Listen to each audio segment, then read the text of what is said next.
Welcome to Realms Unknown, a sci-fi and fantasy podcast brought to you by The Bugle. Denisandra often wondered what it would feel like to stop halfway through a portal, one leg in one world and the other 1,000 miles or 1,000 years away. A stupid thought, of course, because the moment your finger pushed through the meniscus membrane of reality, you were instantly inside out and out the other side, staggering slightly with the pressure differential across worlds and the velocity of the shift. The travel itself apparently took 1.5 seconds, which should feel like something, but it didn't feel like 1.5 seconds. It felt like nothing at all, or nothing your mind could remember. You had a fading sense of dread or grief, and an echoing scream in your ear of heat or cold, sometimes of knives, but that second and a half was gone forever. The scientists had no theories. The mages suggested that maybe you moved through another dimension. The Luddite priest suggested that perhaps you spent that 1.5 seconds in hell. The portal worshippers were sure of it and tried to be in transit as much as possible despite the financial cost, in the hopes of either retaining some vision of that 1.5 seconds of hell or of paying off their afterlife hell debt in advance, depending on the sect. Denisandra didn't believe any of it, or believed all of it, but no one theory more than another. She'd step into and out of the door, grasping for that fraction of time, lost forever. To Realms Unknown! Yeah, that's right. You've just entered Realms Unknown, a weekly speculative fiction podcast brought to you by The Bugle, in which we discuss science fiction and fantasy tropes, the newest news, our favorite old shows, books, games, and more. I'm your host, published author and comedian Alice Fraser, and my companion on this journey, the wormhole to my spacecraft, the hole in the air to my person stepping through a hole in the air, the subtle knife to my dimensionality. It is Tom Neenan. Welcome.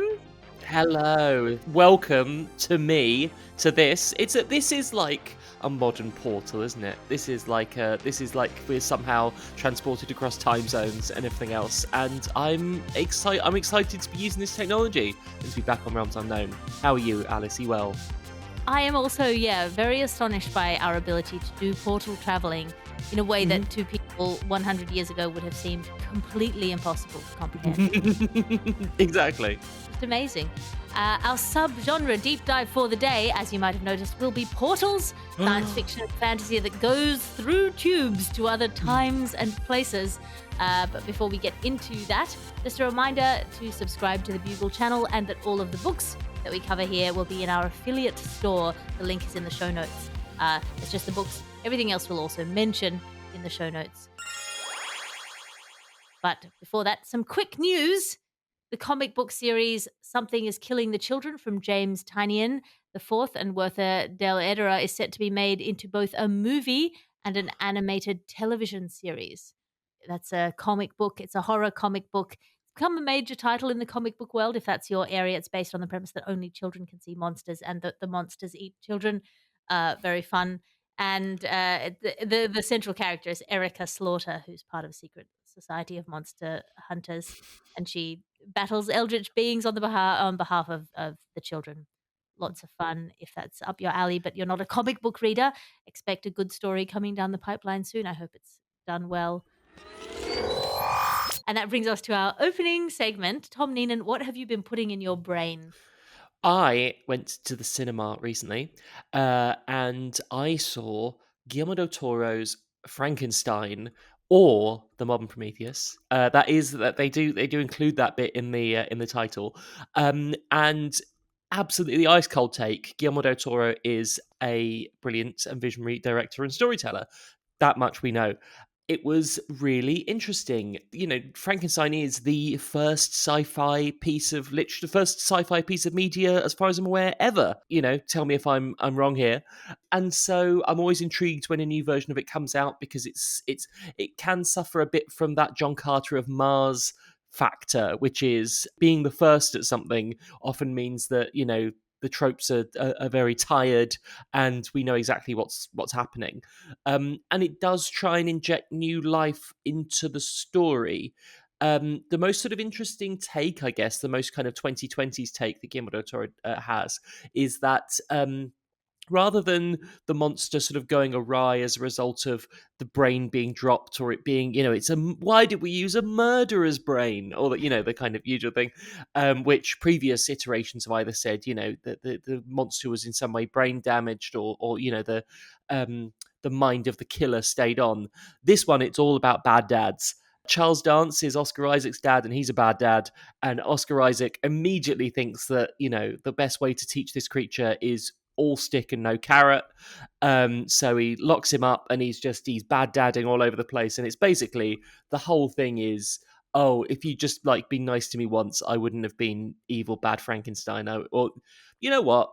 Or, as well, another thing, he's Frankenstein's son, by all sort of names and everything else. So I'm going to call the monster Frankenstein, because that's forever been a thing of pedants saying, actually, it's the, Frankenstein's monster. It's his son. And if it's his son, then his surname is Frankenstein. So I'm going to call the monster Frankenstein.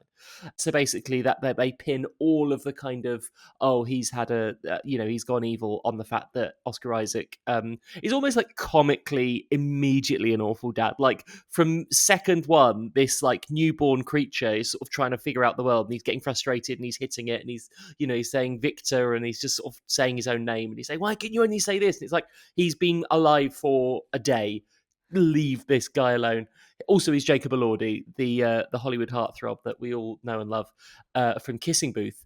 So I really enjoyed it. It's got some fresh takes. I mean, that feels quite true to the original, right? In the original, the creature is quite beautiful, and but then in the coming to life, the parent Victor is immediately repulsed by it. There's something about Uncanny Valley, about the simulacrum of life, and he feels that even in his success, he's failed, and so he's repulsed by this creature, and he rejects it cruelly. And it is to do with motherhood and parenting, and the thing that you have created, and so much of the monster story is about nurture, or the lack of nurture, and not finding acceptance, and that's what kind of makes it bad. And it is self-aware enough of that it's begging for a companion and driven to its mad acts by just being I'm lonely. And if there's no one else in the world, incels should really identify.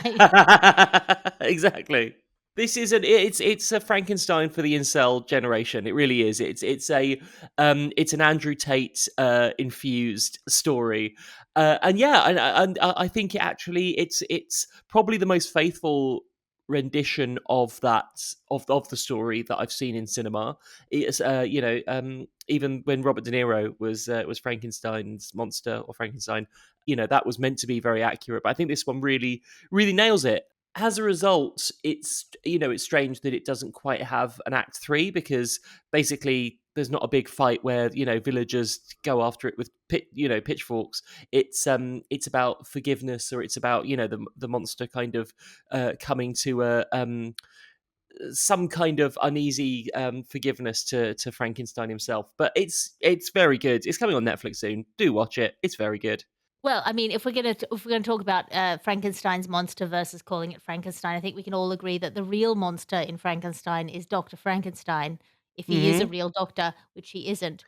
So the real monster is Frankenstein, and Frankenstein's monster, who's his son, is Frankenstein. Yeah, exactly. And also he has I was trying to work out as well, because then there's the other Dr. Frankenstein, who is Frankenstein's father as well. So is he then Frankenstein the third? No, because that's his surname. Anyway, basically stop being so oh, actually it's the name of the monster, because you're not being clever. Not you, Alice, the person, the imaginary pedant in my mind who annoys me every single day. Tom Neenan, I think we can agree that I'm always being clever. Absolutely. Your ad section now, because you can't be what you can't buy. I wasn't prepared is a terrible last line for your bard to sing. This episode of the podcast is brought to you by the Desperatron Utilikit, an all-in-one bag of tricks for when your portal has just dumped you right in the shits. Includes fire starter, fire stopper, bear spray, shark spray, dragon slurm, and a Leatherman-style Swiss Army plier with tweezers and a built-in therapist. The Desperatron Utilikit, now with bonus dialect dictionary. Extract from bonus dialect dictionary. In the lands of Glab, chips mean hot chips. They'd call them fries in Valera. In Magula, chips are what you have on your shoulder because of those f***ing Valerans and their forever war. That's the Desperatron Utilikit, available now in the Howling Void Between Worlds. Have you just stumbled out of a fairy circle after what felt like a week for you, but was in fact 10 years, and your wife has remarried? Are you a servant in the palace of a princess who's just been put to sleep for a century, and you've been downed as company/collateral damage, but your family lives in the village over, and now your grandchildren are your grandparents' age and they've inherited your property, but you're alive again? You need Belgok and Fathers, the law firm that specializes in awkward temporal and spatio-legal contract law. Whether it's suing for custody of long-dead children or annulling a union to what you now realize is your own great-aunt, Belgok and Fathers will help. And from facilitating trade negotiations with silicon-based life forms to helping your captain complement a hive mind's collective hairstyle, you're a charming and competent portal tech who sometimes needs a minute to themselves. Bringing you Half a Glass of Water. Half a Glass of Water is a calming moment in the storm, whether you're halfway through a warp core breakdown or the fallout from an inter-lieutenant relationship breakup. Half a Glass of Water will quench your thirst. Today's show is brought to you by Dunk. Turning on a big light in an industrial facility? Dunk. Pulling a huge lever to trap your enemies? Dunk. Turning a key on a superweapon? That's right, Dunk. In a digital world, enjoy a skeuomorphic pleasure of a heavy analog Dunk. Now available also in Gugunklick. And that brings us to our regular segment, Trope on a Rope. Each week we discuss a trope that we love or hate, or love to hate, or hate to love, but we certainly notice it every time it crops up in our media. For me, this week, my trope on a rope is someone having a good long stare at themselves in a mirror and then punching themselves in the mirror face and then looking at their cracked reflection and laughing. That's my trope on a rope. Series of unfortunate events. Never did they say, "Oh well, that's 7 years of bad luck." Yeah, everything from Apocalypse Now to Arcane. There's the old punch yourself in the face in the mirror trope. And I don't know. Have you ever punched yourself in the face in the mirror?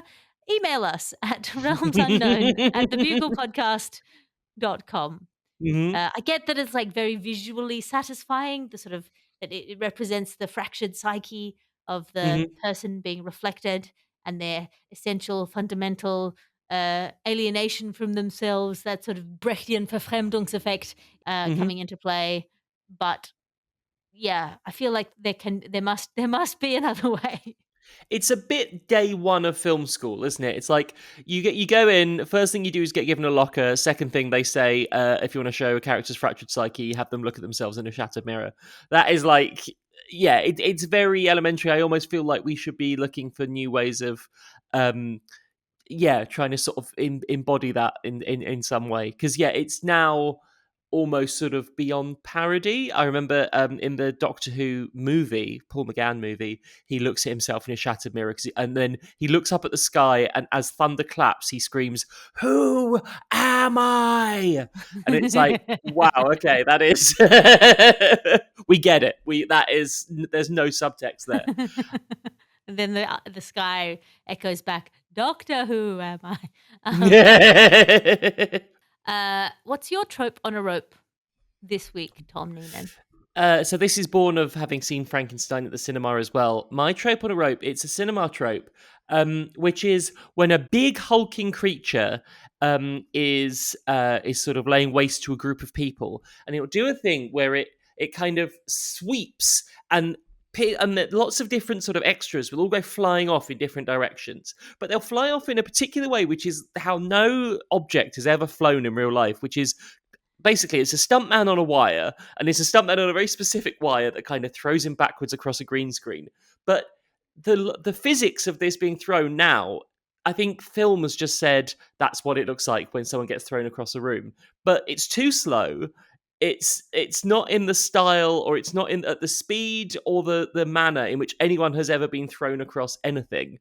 Often they'll also like hit a pole or something and then go spinning off.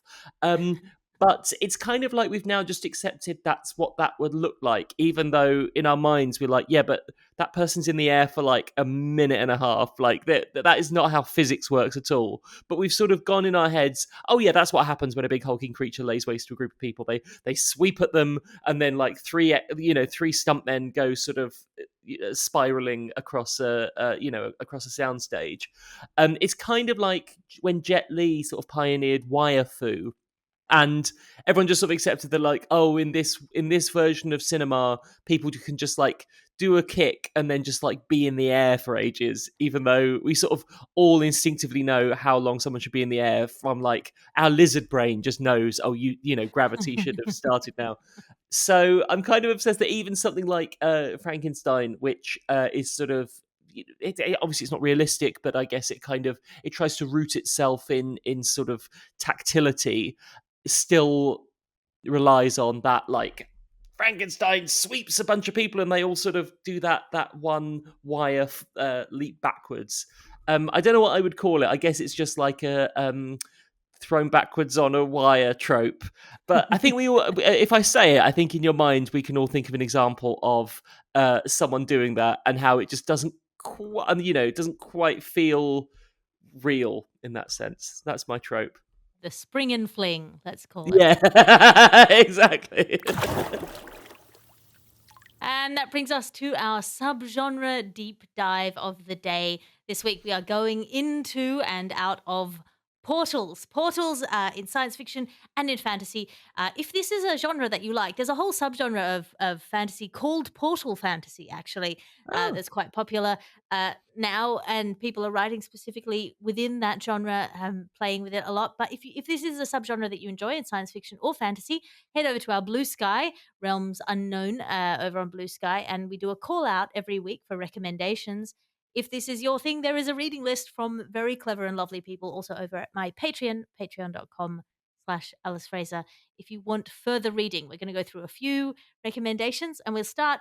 The original portals are basically fairy circles, right?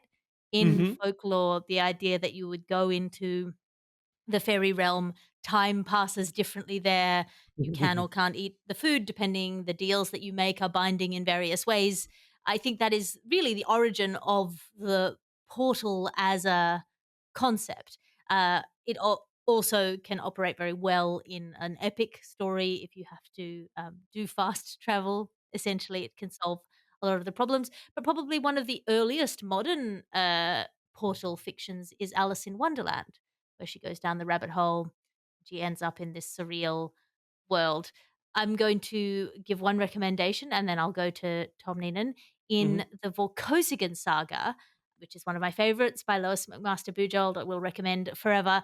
The politics of the universe and the worldview of the planet, which our hero comes from, Barayar, is shaped by the fact that they were shut off from the rest of the universe for, I think it's 200 years. So they were at war with a neighboring planet, and that neighboring planet figured out you could shut down the wormhole by sending in a kamikaze pilot. And they were defeated by guerrilla warfare from the planet, and in retreat, they vengefully shut them off from the rest of the universe for 200 years. Or maybe it's 100 years. I don't know how long it is. It's some period of time, but they dropped nukes and then they retreated. And so this whole world had to evolve to deal with nuclear fallout and children and mutation and the cultural fears, and then like a military culture arises, and all of these ways in which they are sort of not up to date with the rest of the world. They have kind of an honor and military system, but it's basically because of this technical portal mechanic. And then a lot of the other politics of the saga are driven by wormhole mechanics, because a wormhole will come out near this planet or it'll be discovered connecting these two places, and that will lead to war or peace or negotiations in whatever way. So I really enjoy that very much. Do you have any recommendations, Tom? Yes, I mean my first one is a very direct. It's there's no abstraction here. It's the Portal series of games, which are excellent. They're sort of in the Half-Life universe. I enjoyed Portal. I really enjoyed Portal 2. It's sort of considered the gold standard in the genre. There was a period in my life in my mid-20s when I would I would be working, and then I would sort of end the evening with a large glass of rosé, and I would play Portal 2, which was a terrible idea because the whole thing of Portal 2 is negotiating these different test chambers and how you use the various portals to transport yourself safely across each test chamber. But that means that often you would be entering a portal at one angle and emerging at another.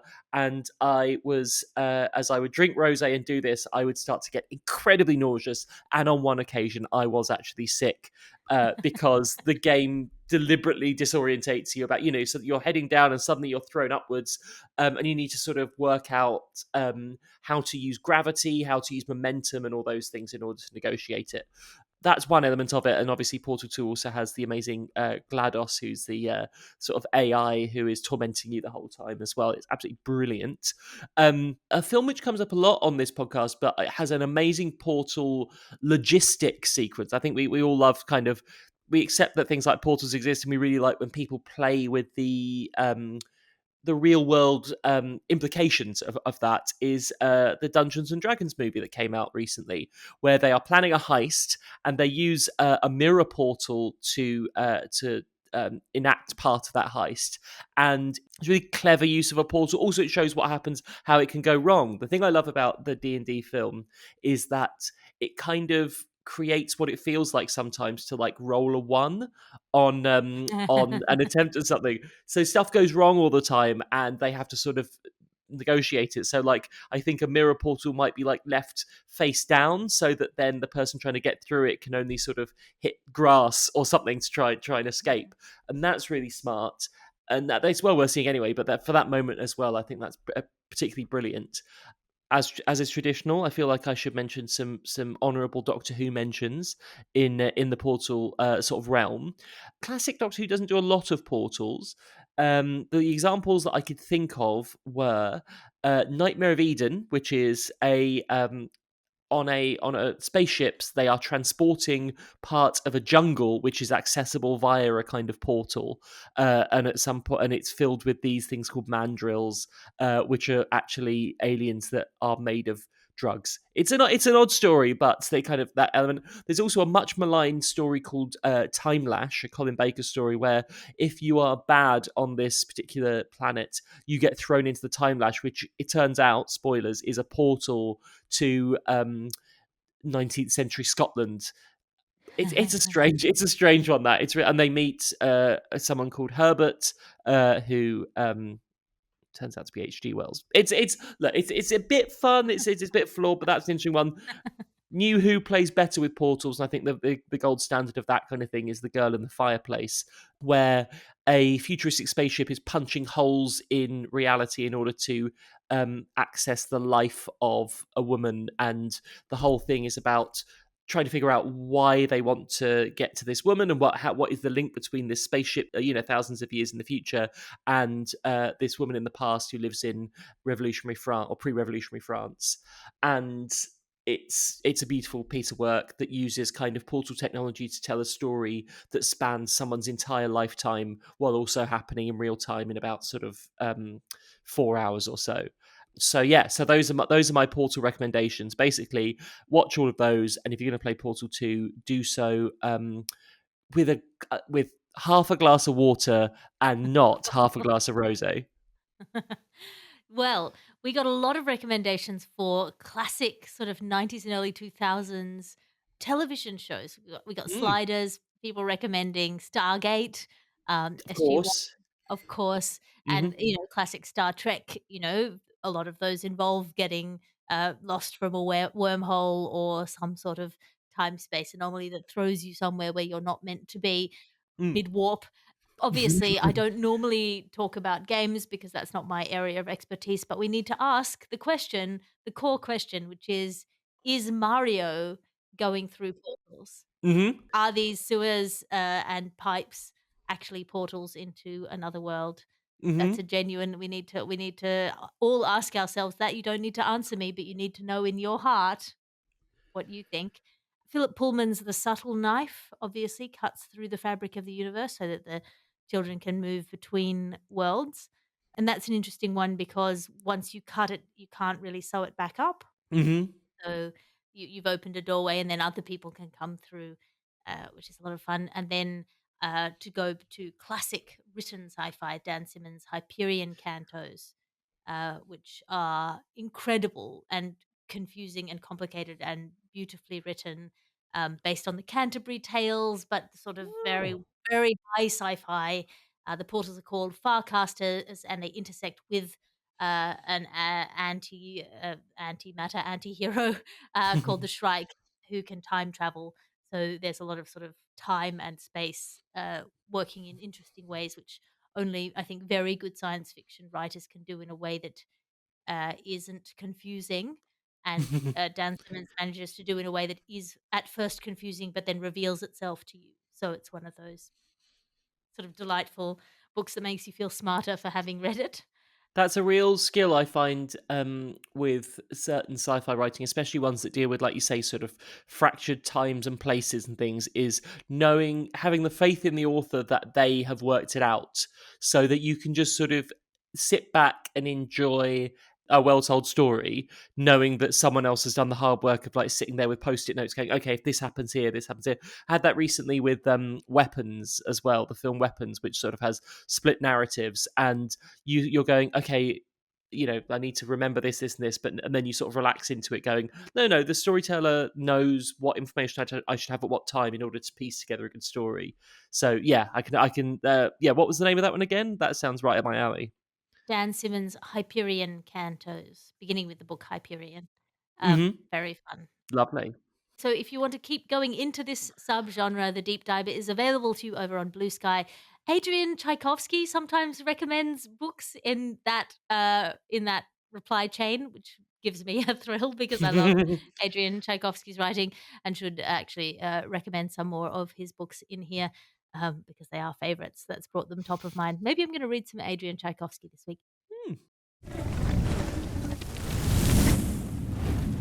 But that brings us to the Minds of which is a weekly segment where we talk about shows or books or games or toys or tropes that we loved at one point, but now maybe make us feel a little bit. And I'm going to do the Faraway Tree, the Magic Faraway Tree, and the Enchanted Forest by Enid Blyton. Essentially, the Magic Faraway Tree is a portal fic. Up the top, you move into different realms, and obviously they go up to, for example, at various points, meet with a series of gollywogs, and that's a picture page that you have to navigate through with some tact when you're reading it to your 3-year-old. The thing that I really like about it is the central children are from a working class family. So the opening chapter is their dad moves to the country. They can't afford to get a taxi or a cart to a hut that they're moving to, the little cottage that they're moving to. So they have to walk like 2 miles, quite small children. They have to work in the household to help their parents, getting things together. And then all of the adventures happen in their spare time, even though they're quite small children. They, have to get the eggs in, and they have to help clean. And the boy who's a little bit older has to do, manly things. And, the ways I really like that element of it. It's like quite unusual to get access to hero characters who aren't well off, um, where money is actually part of the narrative structure that sets it up. But yes, again, occasionally you just come across a page that is very of its time, and you do have to give like an ad hoc history lesson. Which you didn't expect to have to do. So overall, I can still recommend that you read The Magic Faraway Tree and The Enchanted Forest to your children. I might recommend reading it to yourself before you read it to them, so you can glue some pages together. Or maybe staple them together, because if they come up to the Gollywog page and it's glued together, they might have some questions. Oh God.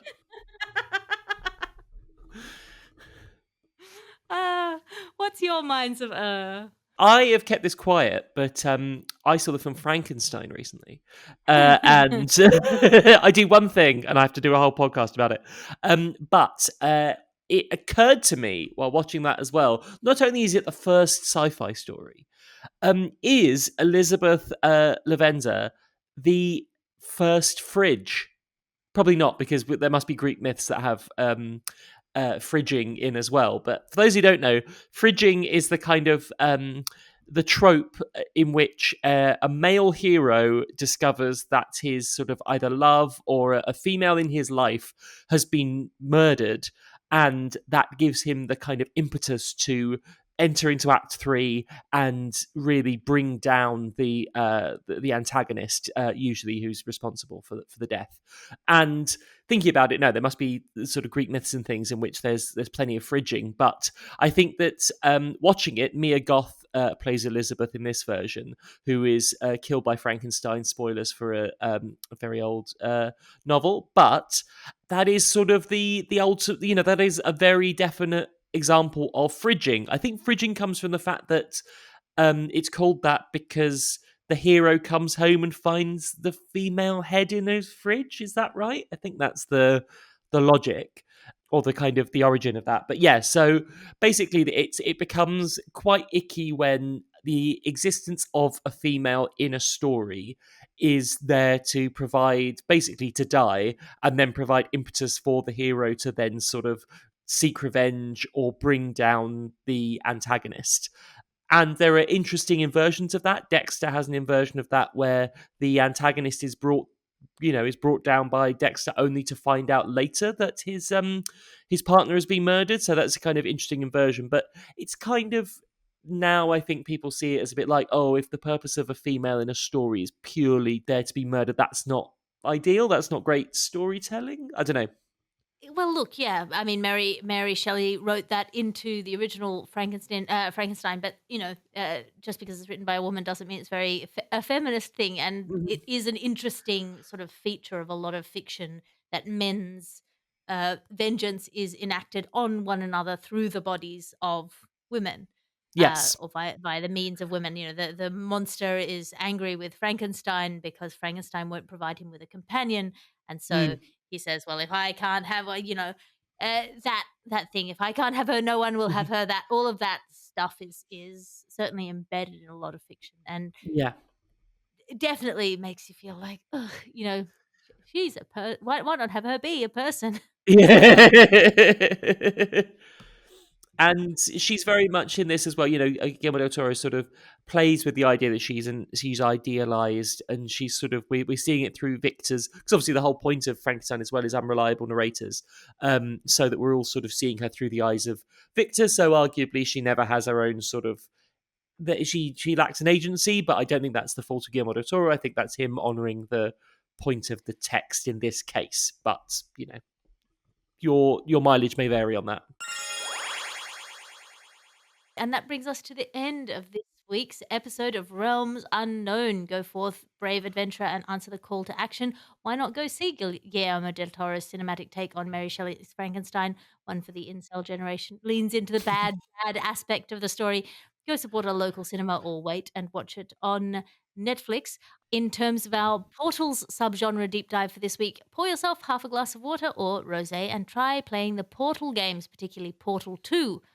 Which are in the Half-Life genre of games, or watch the Doctor Who episode The Girl in the Fireplace, where there's a futuristic spaceship punching holes in reality to access the life of a woman living in pre-revolutionary France. A very beautiful use of portal tech, so says Tom, and who are we to ever doubt Tom? Tom, where can people support you online? That's nice support. That's lovely. I don't, I sometimes forget that that this is a very supportive listenership as well. So I would say support me by going to my Instagram, @TPNeenan. And if you do want to support me, I won't ask for money or anything else, but just give some of my stories or images a like, maybe comment underneath them. Anything that helps the almighty algorithm so that I may reach more people. I'd also say that I've had 2 listeners reach out for commissions for paintings before Christmas. So I am working on those as we speak. And they've all been very nice and extremely collaborative. And so that's been a really lovely experience to kind of be making art. People who've decided that they'd like to own some art, and rather than type in a prompt to a goddamn AI. They've spoken to a human and parted with actual money in order to make that happen. And in this day and age, I'm extremely grateful for people for doing that. So yeah, if you want to get in touch about maybe commissioning something, my dance card is still slightly open before Christmas, but it's really nice, and I've got to meet some lovely Realms Unknown listeners, speak to them and collaborate on creating something. And that is nourishing for the soul. So thank you all for that. So yeah, at TP Neenan on Instagram, my DMs are open for chats and or discussions on that kind of thing. Excellent. Please, why not give yourself the gift of Tom Neenan art? You can also give yourself or somebody else the gift of Alice Fraser writing help if you or anyone you know want to write on things. You can buy either a package of consultations one-on-one with me or access to my Patreon. You can buy a subscription to Patreon for yourself or for a friend, and I run thrice weekly writers meetings, as well as a reboot between Christmas and my birthday. That's Christmas and the 7th of January, a creative reboot where you can, brush the dust off you and get yourself into a good creative process practice, just getting into the good habits and setting yourself up for what you want to get done in the year. I find it good to knock the dust off between Christmas and my birthday, the gooch of the year. Otherwise, patreon.com/Alice Fraser is the place for all of my stuff, and I will be doing a live Bugle on the 2nd of December in Brisbane at the Sit Down Comedy Club. I'll also be doing a gig in Sydney at the Emmanuel Synagogue on the 4th of December, a very rare, just normal stand-up gig from me. Don't really do those anymore. So that will be that, and then I have one corporate Christmas gig. If you're a Christmas corporate that has a corporate Christmas that you want me to MC for and pay me thousands of dollars to do, I'm actually quite good at it. That's all. This is a Bugle podcast and Alice Fraser production. Your editor is Ped Hunter. Your executive producer is Chris Skinner. I'll talk to you again next week.